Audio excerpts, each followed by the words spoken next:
ജയ് ഹിന്ദ് കൂട്ടുകാരെ. നമ്മളിന്ന് management as an art എന്ന് പറയുന്ന കോൺസെപ്റ്റും management as a science and profession, ഈ മൂന്ന് കാര്യങ്ങളാണ് ചർച്ച ചെയ്യാൻ ഉദ്ദേശിക്കുന്നത്. മാനേജ്മെന്റ് ആസ് എൻ ആർട്ട് വളരെ നിങ്ങൾക്ക് തന്നെ ഒത്തിരി പരിചയമുള്ള ഒരു കാര്യമാണ്. ആർട്ട് എന്താണെന്നുള്ളത് നിങ്ങളിൽ പല ആൾക്കാരും ആർട്ടിസ്റ്റുകളാണ്, പല രീതിയിൽ പല കഴിവുകളുള്ള ആൾക്കാരാണ്. അതുകൊണ്ട് തന്നെ ഈ ഒരു കാര്യം പഠിക്കാൻ വളരെ എളുപ്പമായിരിക്കും.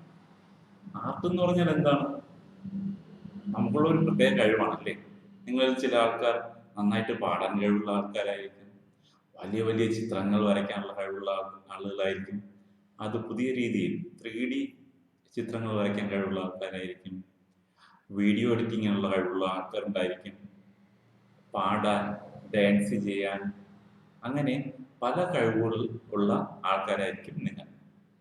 അപ്പോൾ ഇവിടെ പറയുന്നത് മാനേജ്മെന്റും ഒരു ആർട്ടാണ്. നമ്മുടെ ടീച്ചേഴ്സ് ഒരു ടീച്ചിങ് എന്ന് പറയുന്ന ഒരു ആർട്ടാണ്.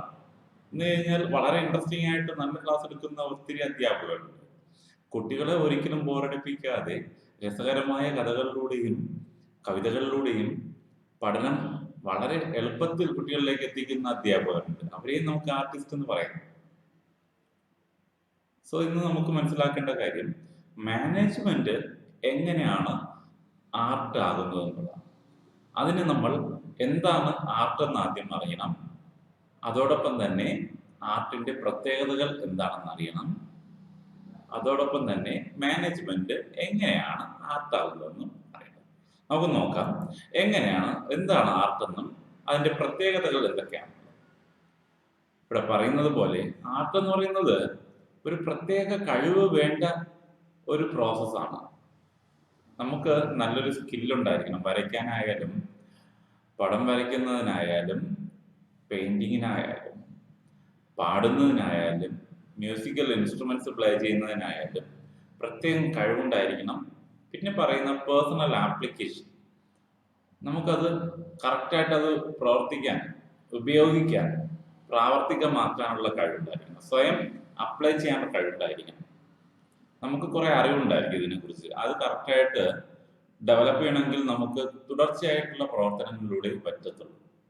ഒന്ന് വായിച്ചു നോക്കിയേ. Art refers to skillful and personal application of existing knowledge to achieve desired result. ചില പ്രത്യേക ലക്ഷ്യങ്ങൾ നേടിയെടുക്കുന്നതിന് വേണ്ടി നമ്മൾ എന്ത് ചെയ്യുന്നു? നമ്മുടെ മനസ്സിലുള്ള എപ്പോഴുള്ള അറിവിനെ അപ്ലൈ ചെയ്യുന്നു, ആ സ്കില്ലിനെ അപ്ലൈ ചെയ്യുന്നു. അതിനെയാണ് ആർട്ട് എന്ന് പറയുന്നത്. It can be acquired through study, observation and experience. ഇത് നമുക്ക് എങ്ങനെ നേടിയെടുക്കാൻ പറ്റും? പഠനത്തിലൂടെ, നിരീക്ഷണത്തിലൂടെ, അതോടൊപ്പം തന്നെ തുടർച്ചയായിട്ടുള്ള പ്രവർത്തനങ്ങളിൽ കിട്ടുന്ന എക്സ്പീരിയൻസിലൂടെ. ഒറ്റ ദിവസം കൊണ്ട് ആരും ആർട്ടിസ്റ്റ് ആവില്ല അല്ലെ. ചിലർക്ക് അത് ജന്മനാ കിട്ടുന്ന കഴിവാണ്. അവരതെങ്ങനെയാണ് വികസിപ്പിക്കുന്നത്? ഇപ്പോൾ ഒരു പാട്ടുകാരന്റെ അല്ലെങ്കിൽ പാട്ടുകാരിയുടെ മകനോ മകളോ ഒരിക്കലും പാട്ടുകാരനാകണമെന്നില്ല, പക്ഷെ ആവാനുള്ള സാധ്യതയുണ്ട് ജന്മന കിട്ടുന്ന കഴിവുകളിലൂടെ. ഹെറിഡിറ്റി എന്നാണ് അതിന് പറയുന്നത്. അപ്പോൾ ഇവിടെ പറയുന്നത് അത് തന്നെയാണ്. നിങ്ങൾക്കും ഒരു ആർട്ടിസ്റ്റ് ആകാം. എന്ത് ചെയ്യണം? അതിനെക്കുറിച്ച് വിശദമായിട്ട് പഠിക്കണം. അതോടൊപ്പം തന്നെ നിരീക്ഷണം നടത്തണം. എങ്ങനെയാണ് ഓരോ കാര്യങ്ങൾ ചെയ്യുന്നത്? ഇപ്പോൾ എനിക്ക് ആഗ്രഹം ഒരു പെയിന്റർ, വളരെ വലിയ ചിത്രങ്ങളൊക്കെ വരയ്ക്കുന്ന ഒരാളാകണം എന്നുള്ളത്. അപ്പോൾ ഞാൻ എന്ത് ചെയ്യണം? അതിനെക്കുറിച്ച് വിശദമായിട്ട് തിയററ്റിക്കൽ നോളജ്, അതിന്റെ പുറകിലുള്ള കാര്യങ്ങൾ മനസ്സിലാക്കും. അതോടൊപ്പം തന്നെ ഓരോ ആൾക്കാരും എങ്ങനെയാണ് ചെയ്യുന്നത് എന്നുള്ളത് നിരീക്ഷിക്കുക, ഒബ്സർവേഷൻ. പിന്നെ എൻ്റെ തുടർച്ചയായിട്ടുള്ള പ്രവർത്തനം. ഞാൻ എന്ത് ചെയ്യണം? നല്ല നല്ല ചിത്രങ്ങൾ വരയ്ക്കാൻ വേണ്ടി ശ്രമിച്ചുകൊണ്ടേയിരിക്കും. എക്സ്പീരിയൻസ് ആണ് എപ്പോഴും ഒരു ആർട്ടിസ്റ്റ് ആക്കി മാറ്റുന്നത്. അപ്പോൾ മാനേജ്മെന്റും അങ്ങനെ ഒരു ആർട്ടാണ് എന്നാണ് ഇവിടെ പറയുന്നത്. എന്താണ് ആർട്ടിന്റെ പ്രത്യേകതകൾ എന്ന് നമുക്ക് നോക്കാം. ഇവിടെ പറയുന്നത് എക്സിസ്റ്റൻസ് ഓഫ് തിയററ്റിക്കൽ നോളജ്. ഇവിടെ ഒരു ആർട്ടിന് ഒരു പ്രത്യേക അവയർനെസ് ഉണ്ട്, ഒരു തിയററ്റിക്കൽ നോളജ് ഉണ്ട്. അതിന് പുറകിൽ കുറെ തിയറികളുണ്ട്, കുറെ കാര്യങ്ങൾ, കുറെ അറിവ് നമ്മൾ നേടേണ്ടതുണ്ട്. So in every art, systematic and organised study materials should be available compulsorily to acquire theoretical knowledge. അപ്പോൾ പലപ്പോഴും ഈ വലിയ വലിയ എഴുത്തുകാരോ അല്ലെങ്കിൽ പെയിന്റിങ് വരയ്ക്കുന്ന ആൾക്കാരോ അവരൊക്കെ അതിനെക്കുറിച്ച് വിശദമായിട്ട് പഠിച്ചിട്ടുണ്ട്, അതിന്റെ പുറകിലുള്ള തിയറി മനസ്സിലാക്കിയിട്ടുണ്ട്. സോ അതുകൊണ്ടാണ് ഇവിടെ പറയുന്നത് എക്സിസ്റ്റൻസ് ഓഫ് തിയററ്റിക്കൽ നോളജ്. അത് ഒരു കാര്യം. അടുത്തതെന്ന് പറയുന്നത് പേഴ്സണലൈസ്ഡ് ആപ്ലിക്കേഷൻ.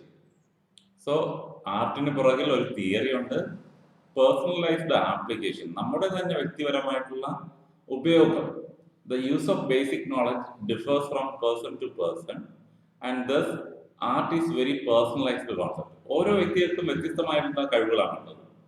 അപ്പോൾ ഇവിടെ ആ കഴിവിനെ എത്രത്തോളം നമ്മൾ അപ്ലൈ ചെയ്യുന്നു, നമ്മൾ അതിനെ യൂസ് ചെയ്യുന്നു, നമ്മൾ പഠിച്ച അവയർനെസ്സിനെ യൂസ് ചെയ്യുന്നു, എങ്കിൽ മാത്രമേ നമുക്കൊരു ആർട്ടിസ്റ്റ് ആകാൻ പറ്റുകയുള്ളൂ. അപ്പോൾ ഓർത്തിരിക്കുക, ആർട്ട് എന്ന് പറയുമ്പോൾ അതിനെക്കുറിച്ച് ഒരു തിയററ്റിക്കൽ ബാക്ക്ഗ്രൗണ്ട് ഉണ്ട്, പേഴ്സണലൈസ്ഡ് ആപ്ലിക്കേഷൻ ഉണ്ട്, അതോടൊപ്പം തന്നെ it is based on practice and creativity. Art എന്ന് പറയുന്നത് എന്തിൽ അധിഷ്ഠിതമാണ്? Based on practice and creativity. അപ്പോൾ തുടർച്ചയായിട്ടുള്ള പ്രാക്ടീസ്, പ്രവർത്തനങ്ങൾ നമ്മളിങ്ങനെ ചെയ്തുകൊണ്ടേയിരിക്കണം, എങ്കിൽ മാത്രമേ നമുക്കത് മനസ്സിലാക്കാൻ പറ്റൂ. ആൻഡ് ക്രിയേറ്റിവിറ്റി എന്ന് പറഞ്ഞു കഴിഞ്ഞാൽ ഒരു വ്യക്തി ഏറ്റവും കൂടുതൽ അറിവ് നേടുന്നതിന്റെ ഏറ്റവും ഉന്നത നിലയിലെത്തുന്നതിനെയാണ് ക്രിയേറ്റീവ് തിങ്കിങ് എന്നൊക്കെ പറയുന്നത്. വളരെ ഹയസ്റ്റ് ലെവൽ ഓഫ് തിങ്കിങ് ആണ് ക്രിയേറ്റീവ് തിങ്കിങ് എന്ന് പറയുന്നത്. അപ്പോൾ നല്ല നല്ല സിനിമകൾ ഉണ്ടാവുന്നത് അല്ലെങ്കിൽ കഥകൾ ഉണ്ടാവുന്നതൊക്കെ ആ ക്രിയേറ്റീവ് തിങ്കിങ്ങിന്റെ ഔട്ട്കമാണ്. നല്ല പാട്ടുകൾ, ഇതെല്ലാം നല്ല ചിത്രങ്ങൾ, ഇതെല്ലാം ആർട്ടിന്റെ ഭാഗമാണ്. അതുണ്ടാകുന്നത് ക്രിയേറ്റീവ് തിങ്കിങ്ങിന്റെ ഭാഗമാണ്.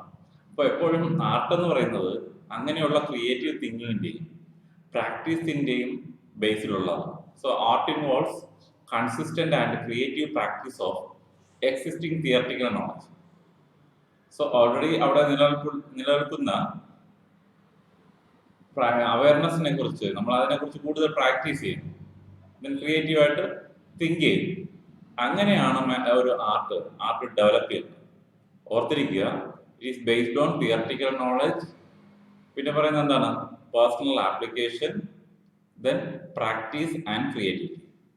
അതാണ് ആർട്ടിന്റെ പ്രത്യേകത. ഇനി നമുക്ക് നോക്കേണ്ടത് മാനേജ്മെന്റ് എങ്ങനെയാണ് ആർട്ടാവുന്നത്. നമ്മൾ ഈ പറഞ്ഞ 3 കാര്യങ്ങൾ മാനേജ്മെന്റിനുണ്ട്. മാനേജ്മെന്റിനും വ്യക്തമായിട്ടുള്ള കുറെ തിയറികളുണ്ട്, നമ്മൾ പഠിക്കുന്നുണ്ട്. MBA അല്ലെങ്കിൽ BBA പോലുള്ള സബ്ജക്റ്റുകൾ പഠിക്കുമ്പോൾ അതിനകത്ത് കുറെ കൂടെ വിശദമായിട്ട് വരുന്നുണ്ട്, വളരെ ഡീറ്റെയിൽഡ് ആയിട്ട് വരുന്നുണ്ട് എന്താണ് മാനേജ്മെന്റ് എന്നുള്ള കാര്യങ്ങൾ. അതിന്റെ പല പല സബ്ജക്റ്റുകൾ അതിനകത്ത് പഠിക്കുന്നുണ്ട്. അതോടൊപ്പം തന്നെ ഒരു വ്യക്തിക്ക് ഒരു ഓർഗനൈസേഷൻ മാനേജ് ചെയ്യണമെങ്കിൽ ആ പേഴ്സണലൈസ്ഡ് ആപ്ലിക്കേഷൻ, തന്റെ പഠിച്ച കാര്യങ്ങൾ സ്കില്ലായിട്ട് പുറത്തു കൊണ്ടുവന്ന് അതിനെ കറക്റ്റായിട്ട് വർക്കൗട്ട് ചെയ്താൽ മാത്രമേ അയാൾ ഒരു നല്ല മാനേജർ ആവൂ. അതോടൊപ്പം തന്നെ തുടർച്ചയായിട്ടുള്ള പ്രവർത്തനം, തുടർച്ചയായിട്ടുള്ള പ്രാക്ടീസ്, അയാളുടെ creative thinking, higher level thinking, ഇതൊക്കെ ഉണ്ടെങ്കിൽ മാത്രമേ ഒരു സ്ഥാപനത്തിനെ, അവിടുത്തെ വർക്കേഴ്സിനെ നന്നായിട്ട് മാനേജ് ചെയ്യാൻ പറ്റുകയുള്ളൂ. അപ്പോൾ ഈ പറഞ്ഞ 3 കാര്യങ്ങൾ, തിയററ്റിക്കൽ ബാക്ക്ഗ്രൗണ്ട് മാനേജ്മെന്റിനുണ്ട്, അതോടൊപ്പം തന്നെ പേഴ്സണലൈസ്ഡ് ആപ്ലിക്കേഷൻ ഉണ്ട്, അതോടൊപ്പം തന്നെ കണ്ടിന്യൂസ് പ്രാക്ടീസ് ഉണ്ട്, എങ്കിൽ മാത്രമേ ഒരു വ്യക്തി നല്ല മാനേജർ ആവുകയുള്ളൂ. ഇതൊന്ന് വായിച്ചു നോക്കിയ കൂട്ടുകാരെ. In management also A huge volume of literature and books are available on different aspects of management. So മാനേജ്മെന്റിൽ തന്നെ ഒരു കുറെ അറിവുകൾ അതോടൊപ്പം തന്നെ അത് ബുക്കുകളായിട്ടും വെബ് പേജുകളായിട്ടും അവൈലബിൾ ആണ്. Every manager has his own unique style of managing things and people. ഓരോ മാനേജർക്കും വ്യത്യസ്തമായിട്ടുള്ള കഴിവുകളാണുള്ളത്. ആ സ്ഥാപനത്തിലെ ആൾക്കാരെ ആയാലും അതുപോലെ തന്നെ മറ്റു മെറ്റീരിയൽസിനെ ആയാലും മാനേജ് ചെയ്യുന്ന കാര്യത്തിൽ ഓരോ വ്യക്തിക്കും വ്യത്യസ്തമായിട്ടുള്ള കഴിവുകളാണുള്ളത്. He uses his creativity in applying management techniques and his skills improve with the regular application. So manager എന്ത് ചെയ്യുന്നുണ്ട്? തന്റെ ക്രിയേറ്റീവ് ആയിട്ടുള്ള തിങ്കിങ് അപ്ലൈ ചെയ്യുന്നുണ്ട്, ടെക്നിക്സ് അപ്ലൈ ചെയ്യുന്നുണ്ട്. അത് തുടർച്ചയായിട്ടുള്ള ആപ്ലിക്കേഷനിലൂടെയാണ് ഇംപ്രൂവ് ആകുന്നത്. എപ്പോഴാണ് നമ്മുടെ സ്കില്ല് പെർഫെക്റ്റ് ആവുന്നത്? തുടർച്ചയായിട്ടുള്ള പ്രവർത്തനങ്ങളിലൂടെയാണ്. Since all these features of art are present in management, so it can called as an art. അപ്പോൾ ഈ പറഞ്ഞ ആർട്ടിന്റെ എല്ലാ പ്രത്യേകതയും മാനേജ്മെന്റിന് ഉള്ളത് കൊണ്ട് നമുക്ക് മാനേജ്മെന്റിനെ ഒരു ആർട്ടായിട്ട് പറയാം. കൂട്ടുകാരെ മനസ്സിലായെന്ന് കരുതുന്നു.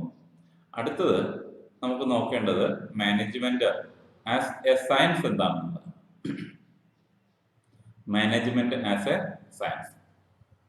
നിങ്ങൾക്കറിയാം, സയൻസ് എന്ന് പറഞ്ഞു കഴിഞ്ഞാൽ നമ്മൾ കുറച്ച് അല്പം ബുദ്ധിമുട്ടിയിട്ടാണ് നമ്മൾ എന്ത് ചെയ്തത്, 10th വരെ സയൻസ് പഠിച്ചത് അല്ലേ? അപ്പോൾ അവിടെ നമ്മളെ ബുദ്ധിമുട്ടിച്ച കുറെ കാര്യങ്ങൾ എന്ന് പറയുന്നത് അതിന്റെ തിയററ്റിക്കൽ നോളജ്, അതിന്റെ പ്രാക്ടിക്കൽ സെക്ഷൻസ് ഒക്കെ പലപ്പോഴും നമുക്ക് ഔട്ട്കം കിട്ടിയിട്ടില്ല. അപ്പൊ ഇവിടെ പറയുന്നത് കാര്യം, എപ്പോഴും സയൻസ് എന്ന് പറഞ്ഞു കഴിഞ്ഞാൽ ഒരു സിസ്റ്റമാറ്റൈസ്ഡ് ബോഡി ഓഫ് നോളജ് ഉള്ള ഒരു കാര്യമാണ്. നിങ്ങൾക്കറിയാം, നമുക്ക് ലാബിൽ പോയിട്ട് ഒരു പുതിയ 1-2 പദാർത്ഥങ്ങൾ ചേർത്ത് പുതിയൊരു മിശ്രിതം ഉണ്ടാക്കണമെങ്കിൽ അവിടെ കുറെ സ്റ്റെപ്സ് ഉണ്ട്, അതിന് ഓരോ അളവുണ്ട്. ആ അളവില് അതിനെ ഒരു ടെസ്റ്റ് ട്യൂബിലേക്ക് നമ്മൾ നിക്ഷേപിച്ച് നമ്മൾ അതിനെ മിക്സ് ചെയ്താൽ മാത്രമേ കറക്റ്റ് ആയിട്ടുള്ള ഔട്ട്പുട്ട് നമുക്ക് കിട്ടത്തുള്ളൂ. അപ്പോൾ അതിന് സിസ്റ്റമാറ്റൈസ്ഡ് ബോഡി അല്ലെങ്കിൽ ആ ഒരു സിസ്റ്റമാറ്റിക് ആയിട്ടുള്ള കുറെ സ്റ്റെപ്സ് ഉണ്ട്. അത് ഇവിടെയല്ല, ഇന്ത്യയിൽ വെച്ച് നടത്തിയാലും അമേരിക്കയിൽ വെച്ച് നടത്തിയാലും ആ ടെസ്റ്റ് സെയിം തന്നെയാണ്. അപ്പോൾ ഞാൻ പറഞ്ഞു വരുന്നത് സയൻസ് എന്താണെന്ന്. സയൻസ് എന്ന് പറഞ്ഞാൽ എന്താണ്? It is A സിസ്റ്റമാറ്റൈസ്ഡ് body of knowledge that is based on general truth which can be tested anywhere any time. Systematic ഒരു വളരെ അടുക്കും ചിട്ടയോട് കൂടിയ കുറെ അറിവുകൾ ചേർന്നതാണ് സയൻസ് എന്ന് പറയുന്നത്. ആ അറിവുകൾ എന്ന് പറയുന്നത് എക്സ്പെരിമെന്റ്സിലൂടെ പ്രൂവ് ചെയ്തെടുത്തതാണ്, പല പല പരീക്ഷണങ്ങളിലൂടെ പ്രൂവ് ചെയ്തെടുത്തതാണ് ഈ കാര്യങ്ങൾ എന്ന് പറയുന്നത്. അല്ലെ, നമ്മളിപ്പോ റോഡിൽ കൂടെ നടന്നു പോകുമ്പോൾ തീർച്ചയായിട്ടും നമുക്കറിയാവുന്ന ഒരു ചെറിയ കാര്യമാണ്, നമുക്ക് എപ്പോഴും നടക്കേണ്ടതെന്നാണ് റോഡിന്റെ വലതുവശം ചേർന്നാണ് നമ്മൾ നടക്കേണ്ടത്. അതോടൊപ്പം തന്നെ വാഹനങ്ങൾ ഓടിക്കുമ്പോൾ ഇടതുവശം ചേർന്നാണ് വാഹനം ഓടിക്കേണ്ടത്. അതിനൊരു പ്രായോഗികമായിട്ടുള്ള ഒരു അറിവുണ്ട്. ഇവിടെ അത് തന്നെയാണ് പറയുന്നത്, അത് ചില ആൾക്കാരുടെ നിരീക്ഷണങ്ങളിലൂടെ ഉണ്ടായി വന്നതാണ്. അപ്പോൾ ആ അറിവ് നമുക്ക് ലോകത്തിന്റെ ഏത് കോണിൽ പോയാലും നമുക്ക് അത് അപ്ലൈ ചെയ്യാൻ പറ്റും എന്നുള്ളതാണ്. എന്താണ് മാനേജ്മെന്റ് ആസ് എ സയൻസ് എന്ന് പറയുമ്പോൾ നമുക്ക് ആദ്യം സയൻസ് എന്താണെന്ന് മനസ്സിലാക്കണം, അതിന്റെ പ്രത്യേകതകൾ. അപ്പോൾ സയൻസിന് എപ്പോഴും ഒരു സിസ്റ്റമാറ്റൈസ്ഡ് ബോഡി ഓഫ് നോളജ് ഉണ്ട്. സിസ്റ്റമാറ്റൈസ്ഡ് ബോഡി ഓഫ് നോളജ്, ഈ വാക്ക് ഓർത്തിരിക്കുക. കാരണം ആ അറിവ്, that knowledge is based on principles and experience എന്നാണ്. പല തത്വങ്ങളിലൂടെയും അതോടൊപ്പം തന്നെ പരീക്ഷണങ്ങളിലൂടെയും ഉണ്ടാക്കിയെടുത്ത അറിവുകളാണ് സയൻസിനുള്ളത്. കാരണം അത് പ്രൂവ് ചെയ്ത് തെളിയിക്കപ്പെട്ട് തെളിവുകളാൽ രൂപീകരിച്ചിട്ടുള്ള ഒരു അറിവാണ് സയൻസ് എന്ന് പറയുന്നത്. അതിനകത്തുള്ള ഓരോ ചെറിയ വാക്കുകളോ കാര്യങ്ങളോ ആയിക്കോട്ടെ, അവയെല്ലാം ഉണ്ടാക്കിയിരിക്കുന്നത് പരീക്ഷണങ്ങളിലൂടെയാണ്. അത് ഒന്നാമത്തെ ഫീച്ചറാണ്, മനസ്സിലായെന്ന് കരുതുന്നു. അപ്പോൾ സയൻസ് എന്ന് പറഞ്ഞു കഴിഞ്ഞാൽ സിസ്റ്റമാറ്റൈസ്ഡ് ബോഡി ഓഫ് നോളജ്. അടുത്ത് പറയുന്നത് സയൻസിന്റെ ഓരോ പ്രിൻസിപ്പിൾസും എക്സ്പെരിമെന്റ്സിലൂടെ അല്ലെങ്കിൽ ഒബ്സർവേഷനിലൂടെ വന്നതാണ്. Okay, principles based on experiments and observation. എനിക്കാണെങ്കിൽ സയൻസ് ബുദ്ധിമുട്ടാണ്, അതുകൊണ്ട് അധികം അതിനെക്കുറിച്ച് പറയാൻ അറിയില്ല. പക്ഷെ നമുക്കറിയാം, ഇവിടെ ഒരു ഇക്വേഷൻ ഉണ്ട് കണ്ടോ, E=mc². വെറുതെ ഉണ്ടായ ഒരു ഇക്വേഷൻ അല്ല, അവർ പല എക്സ്പെരിമെന്റ്സ് നടത്തി ഉണ്ടായ ഒരു ഔട്ട്കമാണ് ആ ഒരു ഇക്വേഷൻ പോലെ. അത് പല നിരീക്ഷണങ്ങളിലൂടെ ഉണ്ടായതാണ് അല്ലേ? നമ്മുടെ വളരെ പ്രശസ്തനായ ശാസ്ത്രജ്ഞൻ സർ ഐസക് ന്യൂട്ടൻ, അദ്ദേഹം ഭൂഗുരുത്വാകർഷണ ബലം കണ്ടെത്തിയത് ഒറ്റ ദിവസം മാത്രമാണോ? അതിന് അദ്ദേഹത്തിന് ഒരു എക്സ്പീരിയൻസ് കിട്ടി. ആ എക്സ്പീരിയൻസിന് അദ്ദേഹം ചിന്തിച്ചാണ് അവസാനം ആ ഒരു നിയമം അല്ലെങ്കിൽ ആ ഒരു ജനറൽ ഐഡിയയിലേക്ക് എത്തിച്ചേർന്നത്. അപ്പോൾ scientific principles are developed through experiments and observation. ഓർത്തിരിക്കുക. രണ്ടാമത്തെ കാര്യം ആദ്യം പറഞ്ഞത് എന്താണ്? സിസ്റ്റമാറ്റൈസ്ഡ് ബോഡി ഓഫ് നോളജ് ഉണ്ട്.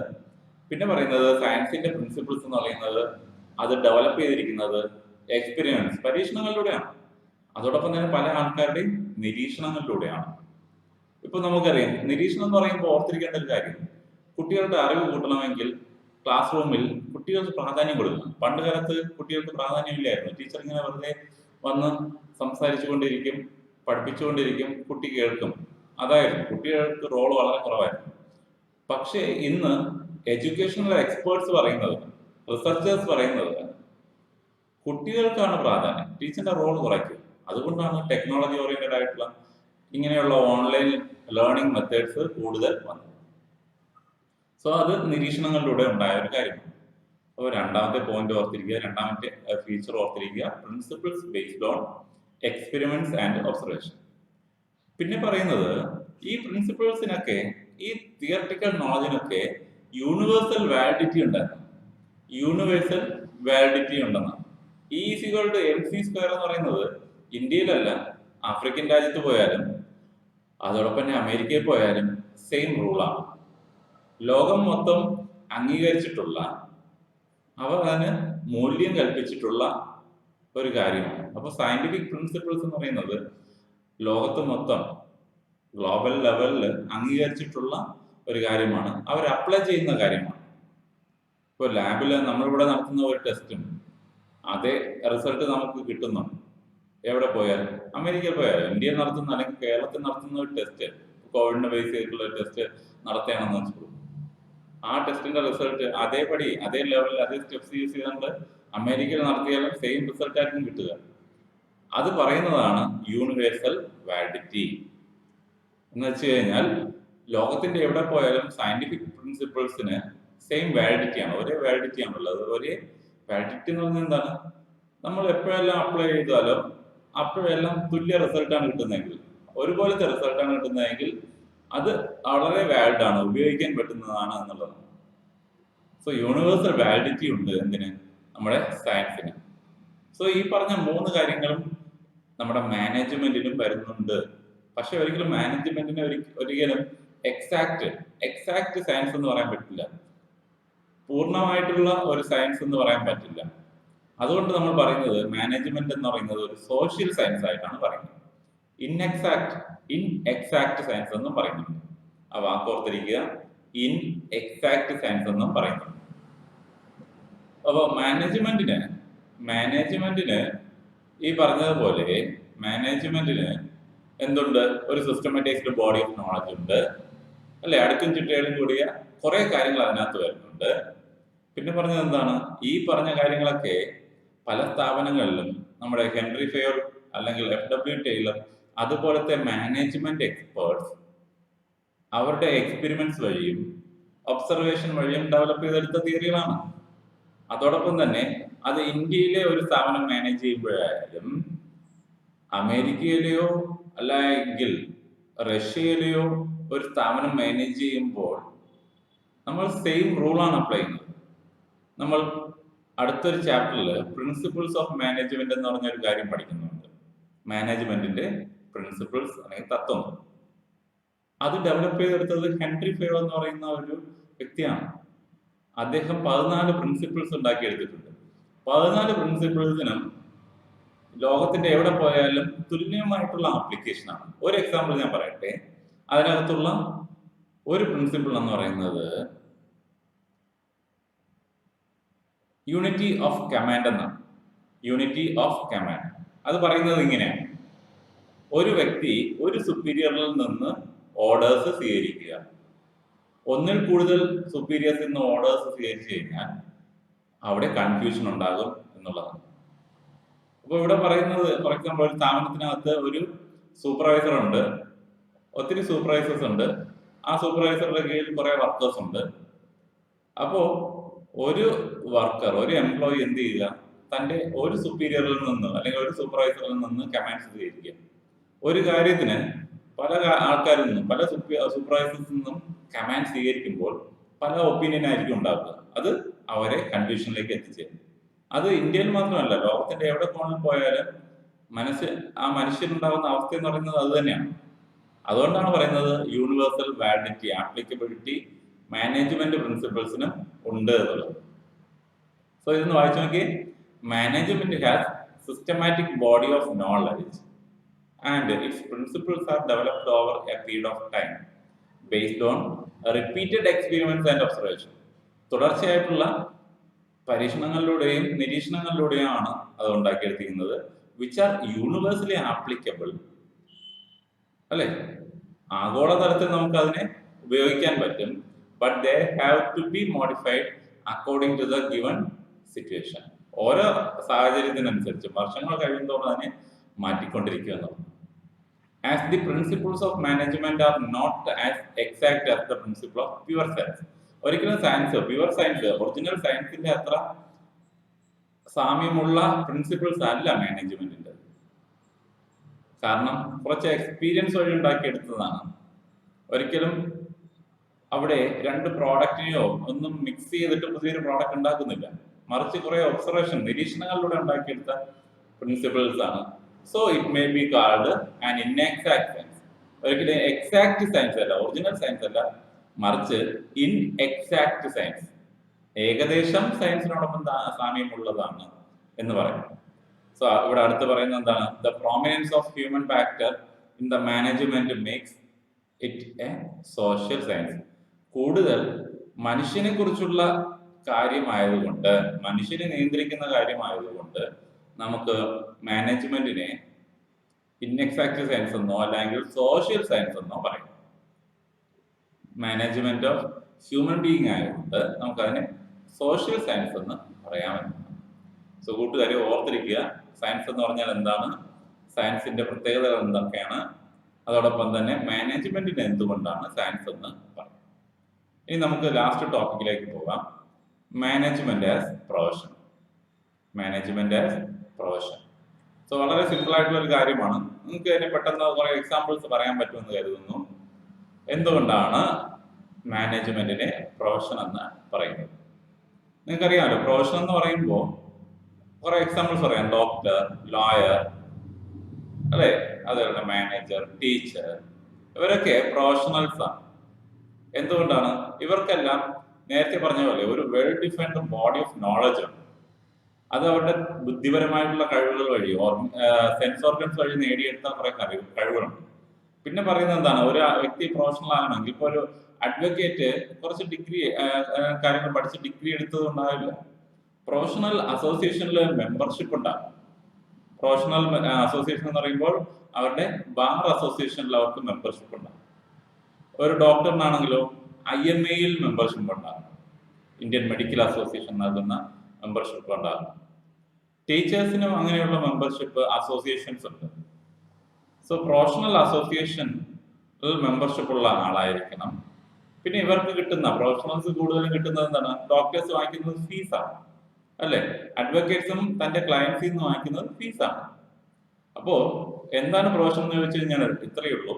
A profession is A well defined body of knowledge which is learned intellectually, വളരെ ബുദ്ധിപരമായിട്ട് നേടിയെടുത്ത കുറെ അറിവുകൾ, and with an organisational sense, വളരെ സിസ്റ്റമാറ്റിക് ആയിട്ട് നേടിയെടുത്ത കുറച്ച് അറിവുകൾ ഉണ്ട് ഒരു പ്രൊഫഷണലിന്, അല്ലേ? ഇപ്പോൾ ഡോക്ടറിന്റെ കാര്യത്തിൽ നോക്കിയൊക്കെ അയാൾക്ക് രോഗികളെ ചികിത്സിക്കാനുള്ള അറിവ് വേണം, കയ്യിലുള്ള ഉപകരണങ്ങൾ ഉപയോഗിക്കാനുള്ള അറിവ് വേണം, അതോടൊപ്പം തന്നെ ആ രോഗം നിർണയിച്ച് അതിനുള്ള മരുന്ന് നൽകാനുള്ള അറിവ് വേണം, ഓപ്പറേഷൻസ് നടത്താനുള്ള സ്കില്ല് വേണം. അങ്ങനെ ഒരുപാട് കാര്യങ്ങൾ ആവശ്യം. അതോടൊപ്പം തന്നെ അവർ മെമ്പർഷിപ്പ് എടുക്കുന്നുണ്ട്. To enter a profession a person has to undergo the relevant courses and write the exam. ഒരാൾ പ്രൊഫഷണൽ ആണെങ്കിൽ, ഇപ്പോൾ ടീച്ചർ ആണെങ്കിൽ മിനിമം നമ്മൾ DED അല്ലെങ്കിൽ BEd പോലത്തെ കോഴ്സുകൾ പഠിച്ച് എന്ത് ചെയ്യണം? ടീച്ചിങ് പ്രൊഫഷനിൽ എത്താൻ വേണ്ടി എക്സാംസ് പാസ്സാവും. അതോടൊപ്പം തന്നെ ഒരു ഡോക്ടറിന്റെ കാര്യത്തിലായാലും അഡ്വക്കേറ്റിന്റെ കാര്യത്തിലായാലും കോഴ്സ് കംപ്ലീറ്റ് ആവാതെ അവർക്ക് ഒരിക്കലും എന്ത് ചെയ്യാൻ പറ്റില്ല, പ്രൊഫഷനിലേക്ക് പ്രവേശിക്കാൻ പറ്റില്ല. So it is primarily concerned with serving others. പ്രൊഫഷണലിസ്റ്റിന്റെ പ്രധാന ലക്ഷ്യം എന്ന് പറയുന്നത് സെർവിങ് അതേഴ്സ് ആണ്, മറ്റുള്ളവരെ സെർവ് ചെയ്യുക, സോഷ്യൽ സർവീസ് ആണ്. And professionals work either for charges or fee. അവർക്ക് കിട്ടുന്ന റവന്യൂ അല്ലെങ്കിൽ ഇൻകം എന്ന് പറയുന്നത് ഫീസാണ്. നമുക്ക് ഇതിന്റെ ഫീച്ചേഴ്സിലേക്ക് പോവാം. കുറച്ച് ചെറിയ കാര്യങ്ങളാണുള്ളത്. അപ്പൊ നേരത്തെ നമ്മളൊക്കെ പറഞ്ഞ പോലെ പ്രൊഫഷണലിന് എന്തുണ്ട്? Well defined body of knowledge ഉണ്ട്. Well defined body of knowledge ഉണ്ട്. അവർക്ക് ഇതിനെ വളരെ അടുക്കും ചിട്ടയോടും കൂടിയ കുറെ അറിവുകളുണ്ട്. All the professions are based on well-defined body of knowledge. അപ്പോൾ നമ്മൾ ഒത്തിരി കാര്യങ്ങൾ ഇപ്പോൾ ഒരു ടീച്ചറാകാൻ വേണ്ടി പഠിക്കുമ്പോൾ അതിനകത്ത് കുട്ടികളുടെ സൈക്കോളജി, പല ആൾക്കാരുടെ ഫിലോസഫി, പിന്നെ ടെക്നോളജിക്കൽ ക്ലാസ് റൂമിൽ ടെക്നോളജിക്കലായിട്ട് എന്ത് കൊണ്ടുവരാം, അതോടൊപ്പം തന്നെ എങ്ങനെ കുട്ടികളെ ഇവാലുവേറ്റ് ചെയ്യാം എന്നുള്ള ഒരുപാട് അറിവുകൾ നമ്മൾ നേടുന്നുണ്ട്. പിന്നെ പറയുന്നത് എന്താണ്, പ്രൊഫഷണൽസ് ആകാൻ വേണ്ടി റെസ്ട്രിക്റ്റഡ് എൻട്രി ആണ്, അല്ലേ? നിങ്ങൾക്ക് അറിയാമല്ലോ, ഇപ്പോൾ MBBS-നോ എഞ്ചിനീയറിംഗിനൊക്കെ പ്രൊഫഷണൽ നടത്തുന്നതെങ്കിൽ കുറേ എൻട്രൻസ് എക്സാംസ് ഉണ്ട്. നീറ്റ്, JEE എന്നൊക്കെ പറഞ്ഞിട്ട് ഒത്തിരി എൻട്രൻസ് എക്സാംസ് ഉണ്ട്. സോ അവരുടെ എൻട്രി അങ്ങനെയുള്ള എക്സാംസിലൂടെ നിർത്തിയിരിക്കുകയാണ്. എല്ലാവർക്കും പ്രവേശിക്കാൻ പറ്റില്ല എന്നുള്ളതാണ് പറയുന്നത്. The entry in every profession is restricted through examination or through some minimum educational qualification. അല്ലാതെ ഒരിക്കലും എന്താകാൻ പറ്റില്ല, അതിലേക്ക് എത്തിപ്പെടാൻ പറ്റില്ല. അടുത്ത് പറയുന്നത് പ്രൊഫഷണൽ അസോസിയേഷൻസിൽ മെമ്പർഷിപ്പ് ഉണ്ടാകും. All professionals are affiliated to a professional association which regulates entry and frames code of conduct relating to the profession. ഇപ്പോൾ ബാർ കൗൺസിലൊക്കെ അല്ലെങ്കിൽ അവരുടെ അസോസിയേഷനൊക്കെ അഡ്വക്കേറ്റ്സ് എങ്ങനെയാണ് ബിഹേവ് ചെയ്യേണ്ടത് എന്നുള്ളതിനെ കുറിച്ചുള്ള കോഡ് ഓഫ് കണ്ടക്ട് രൂപരേഖകളൊക്കെ തയ്യാറാക്കിയിട്ടുണ്ട്. IMA ഇന്ത്യൻ മെഡിക്കൽ അസോസിയേഷനും ഡോക്ടേഴ്സ് എങ്ങനെയാണ് പേഷ്യൻസിനോട് ബിഹേവ് ചെയ്യേണ്ടത്, എങ്ങനെയാണ് അവർ കെയർ ചെയ്യേണ്ടത് എന്നുള്ള കാര്യങ്ങളൊക്കെ റൂൾസ് ആൻഡ് റെഗുലേഷൻസ് ആയിട്ട് ഫ്രെയിം ചെയ്തിട്ടുണ്ട്. അപ്പോൾ പ്രൊഫഷണൽ അസോസിയേഷൻസിൽ എന്തുണ്ടാകണം, മെമ്പർഷിപ്പ് ഉണ്ടാകണം. പിന്നെ അവരെപ്പോഴും ഒരു ethical code of conduct maintain ചെയ്യണമെന്നുള്ളത്. പ്രൊഫഷണൽസ് എന്ന് പറയുമ്പോൾ ഒരു അധ്യാപിക അല്ലെങ്കിൽ അധ്യാപകൻ ക്ലാസ് റൂമിൽ തൻ്റെ കുട്ടികളെ ഒരിക്കലും പാർഷ്യാലിറ്റിയോടുകൂടി കാണാൻ പാടില്ല. ജാതിയുടെയോ മതത്തിൻ്റെയോ പേരിലുള്ള ഒരു വേർതിരിവ് ഒരിക്കലും ക്ലാസ്സിൽ പാടില്ല. അല്ലെങ്കിൽ പഠിക്കുന്നവനോ പഠിക്കാത്തവനോ ഉള്ള ഒരു വേർതിരിവ് ഒരിക്കലും കാണിക്കരുത്. എല്ലാ കുട്ടികളും തൻ്റെ മുമ്പിൽ സമന്മാരാണ്, അല്ലെങ്കിൽ അവർക്ക് തുല്യ പ്രാധാന്യം എപ്പോഴും നൽകുന്നു. ഒരിക്കലും ഒരാളിന് കഴിവ് കുറഞ്ഞ ആളെന്നോ അല്ലെങ്കിൽ മാനസികമായിട്ട് അല്പം ബുദ്ധിമുട്ട് അനുഭവിക്കുന്ന കുട്ടിയെ ഒരിക്കലും തഴയാൻ പാടില്ല. അവരെയും മുന്നോട്ട് കൊണ്ടുവന്ന് പഠിപ്പിക്കുന്ന ഒരാളാണ്. അതാണ് എത്തിക്കൽ കോഡ് ഓഫ് കോണ്ടക്ട് എന്ന് പറയുന്നത്. പിന്നെ ഇവരുടെ ലക്ഷ്യം എന്ന് പറയുന്നത് എന്താണ്, മാക്സിമം സെർവ് ചെയ്യുക, ക്ലയൻസിനെയോ പബ്ലിക്കിനെയൊക്കെ എന്ത് ചെയ്യുക, സെർവ് ചെയ്യുക എന്നുള്ളതാണ് പ്രധാനമായിട്ടുള്ള ലക്ഷ്യം. അപ്പോൾ ഇത്രയും കാര്യങ്ങളാണ് നമ്മുടെ പ്രൊഫഷനുള്ള ഫീച്ചേഴ്സ് എന്ന് പറയുന്നത്. ഇനി നമുക്ക് എങ്ങനെയാണ് ഈ മാനേജ്മെന്റ് പ്രൊഫഷൻ ആകുന്നതെന്ന് നോക്കാം. മാനേജ്മെന്റും എക്സാക്ട് പ്രൊഫഷൻ എന്ന് പറയാൻ പറ്റില്ല, പക്ഷെ ഈ മാനേജ്മെന്റിലും ഈ പറഞ്ഞ പ്രത്യേകതകളെ ഉണ്ട്.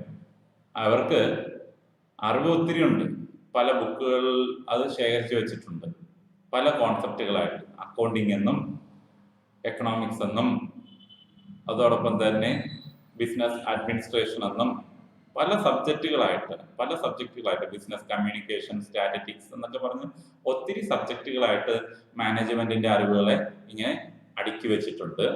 പിന്നെ അവർക്ക് ഫോർമൽ ട്രെയിനിങ് ഉണ്ട്. പ്രത്യേകിച്ച് ഇവർക്കൊക്കെ ഒരു 6 മാസത്തെ ഇന്റേൺഷിപ്പ് പ്രോഗ്രാംസ് പല വലിയ ഓർഗനൈസേഷനുകളിലും നടത്തുന്നുണ്ട്. അവർക്കും എങ്ങനെയാണ് തൻ്റെ ക്ലയൻസിനോട്, എംപ്ലോയീസിനോടൊക്കെ പെരുമാറേണ്ടതെന്നുള്ള കോഡ് ഓഫ് കോണ്ടക്ട് ഉണ്ട്. പിന്നെ സർവീസ് മോട്ടീവ് എന്ന് തീർത്തും നമുക്ക് പറയാൻ പറ്റില്ല, കാരണം അവർ വർക്ക് ചെയ്യുന്ന സാലറിക്ക് വേണ്ടിയും വേജസിന് വേണ്ടിയുമാണ്. എന്നിരുന്നാൽ തന്നെയും മാനേജ്മെന്റും ഒരു നല്ല പ്രൊഫഷനാണ്. കാരണം ഇത്രയും കാര്യങ്ങൾ പ്രൊഫഷന്റെ മാക്സിമം ഫീച്ചേഴ്സ് മാനേജ്മെന്റിന് വരുന്നുണ്ട്. അതുകൊണ്ട് നമുക്ക് എന്ത് പറയാം, മാനേജ്മെന്റും ഒരു പ്രൊഫഷൻ എന്ന് പറയാൻ പറ്റും. കൂട്ടുകാരെ, ഇത്രയും കാര്യങ്ങൾ ഓർത്തിരിക്കുക. എന്താണ് management as an art, profession and science? ഇതിൽ ഏതെങ്കിലും ഒരു ഏരിയ നിങ്ങൾക്ക് എക്സാമിന് ഉണ്ടായിരിക്കുന്നതായിരിക്കും. സോ കൂട്ടുകാർക്ക് എല്ലാവർക്കും ഈ പറഞ്ഞ കാര്യങ്ങൾ മനസ്സിലായെന്ന് കരുതുന്നു. നിങ്ങളുടെ ക്ഷമയ്ക്ക് നന്ദി അറിയിക്കുന്നു. ഇനിയും വീഡിയോകൾ കാണാൻ വേണ്ടി ചാനൽ സബ്സ്ക്രൈബ് ചെയ്യാനും ബെല്ലൈക്കൺ പ്രസ് ചെയ്യാനും മറക്കരുത്. മാക്സിമം ഷെയർ ചെയ്ത് സപ്പോർട്ട് ചെയ്യുക. Thank you for watching. Thank you for your patients. Thank you so much.